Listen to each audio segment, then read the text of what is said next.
Hello, everybody, and good evening. My name is Don Arleth, and you're watching World Talks here on TVP World. The World Economic Forum in Davos came and went this week. There were pointed speeches of urgency and a cooling of tensions over Greenland, and a debut of the newly established Board of Peace by U.S. President Donald Trump. Now joining me to discuss the takeaways from Davos is Alberto Coll Professor at DePaul University College of Law.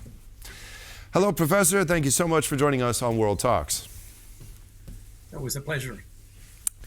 Now, let's start off with Greenland. Trump backed off his tariff threats and said the U.S. would not use military force to acquire the island, but he did say that the U.S. will never forget Denmark's unwillingness to cede the territory.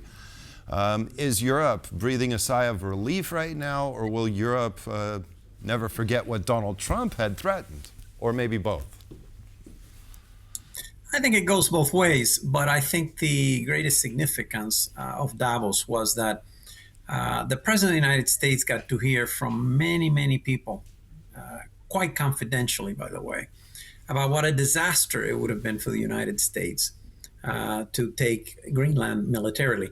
And also he was hearing back home from Republican senators, a couple of whom told him very bluntly that if he tried to take Greenland militarily, that the U.S. Congress, on a bipartisan basis, by over a two-thirds majority of both houses, would stop and cut off funding for any military operation in Greenland.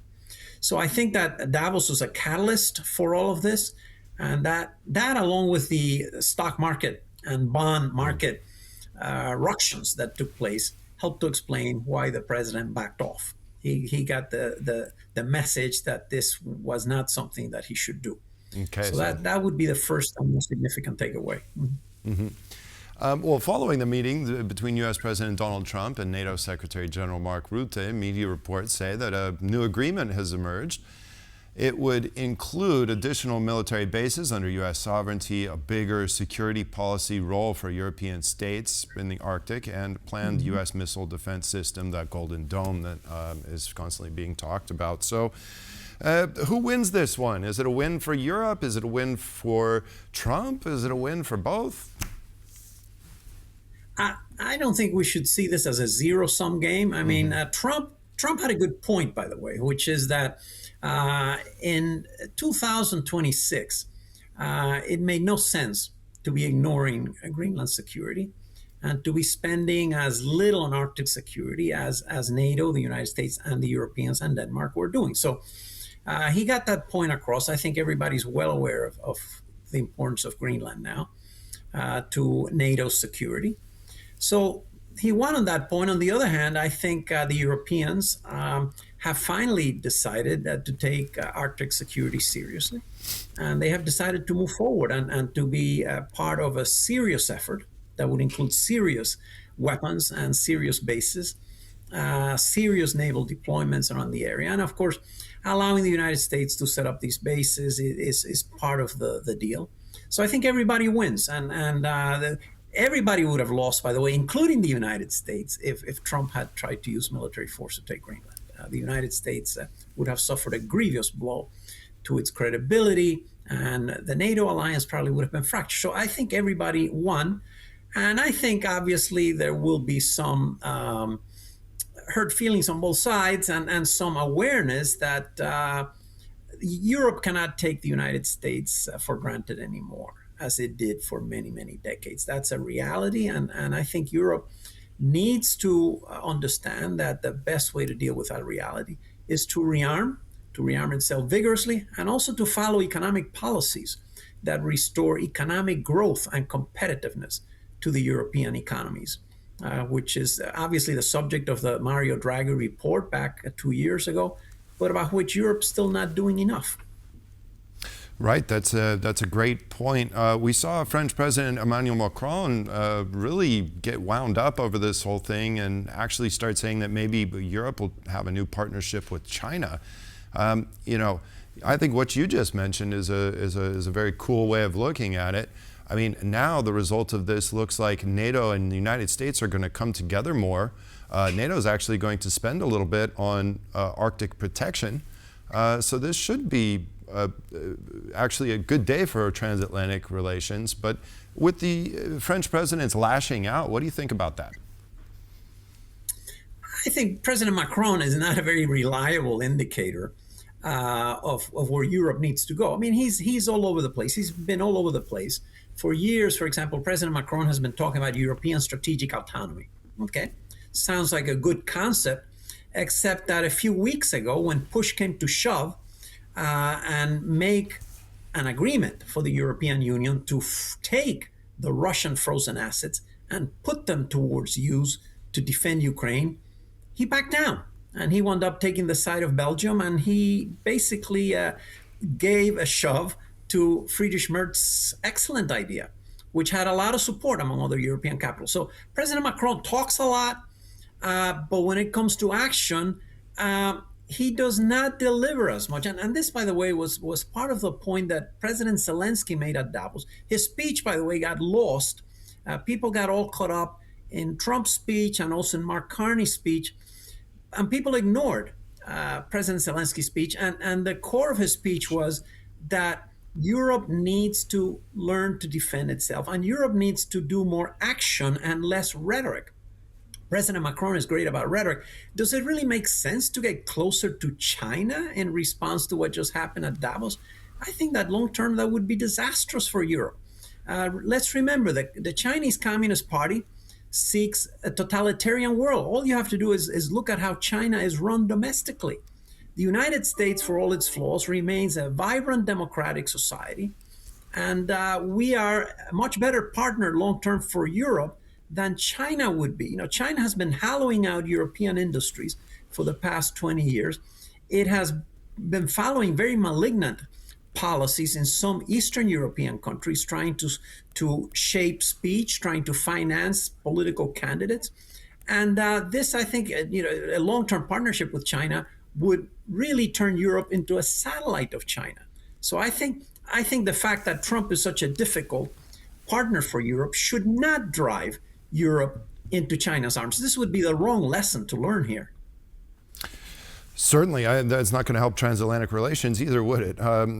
President Zelensky's comments about Europe learning to defend itself, do you think that this was a wake-up call for Europeans? And was this one of the big takeaways from Davos when it comes to Ukraine, the Ukraine security issue, and as it relates to Europe? It was a great speech, and I would urge all our viewers to read it. It's a terrific speech. Sadly, he says, he gave a very similar speech last year, and not much has changed in his view.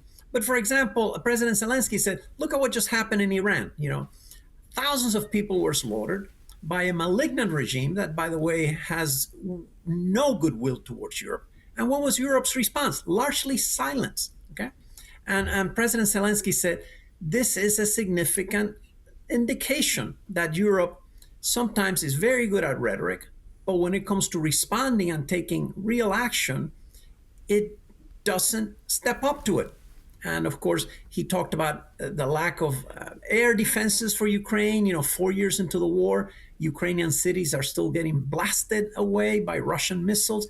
He talked about the fact, by the way, that Trump, whatever his flaws, is very good at stopping and seizing Russian oil tankers. You know, tankers carrying oil for Venezuela, but some of it is also carrying sanctioned Russian oil. And he said, why doesn't Europe do that? You know, Europe needs to start doing that. And Europe needs to tighten sanctions against entities that sell the components that go into Russian missiles. So it was a call to serious action and to waking up. And will it have an effect? I hope so. But, you know, as I said, this is a key issue that you have where you don't have action following up words. Certainly. Now, finally, on the Ukraine, talking about security agreements and the $800 billion post-war Ukraine prosperity plan, well, they were not signed there in Davos. And at the trilateral was set between Russia, Ukraine, and the U.S. in the United Arab Emirates. Do you think that this agreement with the U.S. are contingent on reaching a deal on the Donbass situation between Russia and Ukraine?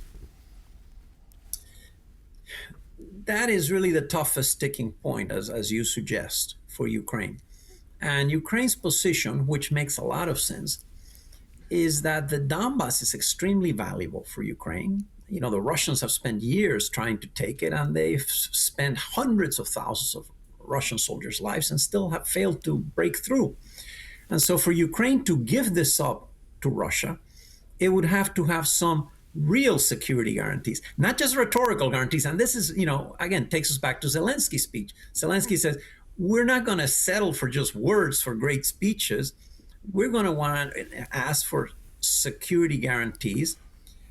And only then would we be willing to consider making some true concessions, which in this context would mean giving up the Donbas. So will Europe be willing to create true security guarantees? Will the United States be willing to do that? And if neither Europe nor the United States are prepared to do that, then I don't see Ukraine giving up the Donbas. And I think the Ukrainian people would have to vote on this, by the way, in a referendum. Zelensky's right. He cannot just give up Ukrainian soil and his presidential authority. And most Ukrainians would say no. They would rather keep fighting, even under current conditions, than give up the Donbas and then leave themselves completely vulnerable to a Russian onslaught. So this is the key sticking point on it. And then, of course, the other issue is how do you restrain Russia long term from launching another invasion? And so you have to deal with these issues before you address this grand reconstruction plan. And Zelensky also was clear about that in his speech. He said, it's great to talk about reconstruction, but before we can reconstruct, the war has to end. We have to have no longer Russian missiles destroying our cities and Russian troops launching themselves to take our territory away from us. Certainly, it is very complex, but is there any kind of scenario in which you can envision that could be acceptable for each side, concerning that that territory that Russia still does not occupy and is still under the control of Ukraine?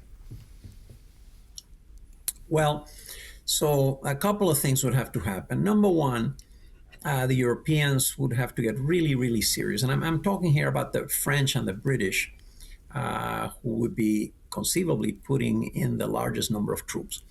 They would have to get really serious in terms of details about forces on the ground in Ukraine. And this is, of course, antithetical to Putin. Okay, so he's already said he will not, the Russians have said they will not accept that. But that would have to happen. And then secondly, very importantly, the United States would also have to provide an effective backstop to Europe. In other words, the United States would have to say, if Russia invades again, these are the specific things we would be prepared to do. And it cannot just be general, we'll provide support. No, what kinds of support? And it would have to be very, very serious support. I'm not sure whether you can get Trump to go that far. He should. I think he should, but I'm not sure he would. And then there's the question of Putin on the other side as well, right? And then there's the question of Putin, which that means I think the United States needs to increase the pressure on Putin. And this would mean greater pressure on Russia's oil revenues, which again, I'm not sure Trump is willing or ready to do that. But that's what you have to do. Otherwise, Putin thinks that he can win this war if he can just continue the attrition campaign and keeps spending hundreds of thousands of Russian lives. He's not too concerned about that, sadly. Okay, Alberto Coll, Professor at DePaul University College of Law. We have to end it there. Thank you so much for joining us on World Talks. Thank you. It's a pleasure, as always. And that concludes this edition of World Talks. Thanks for joining us, and stay with us for more here on TVP World.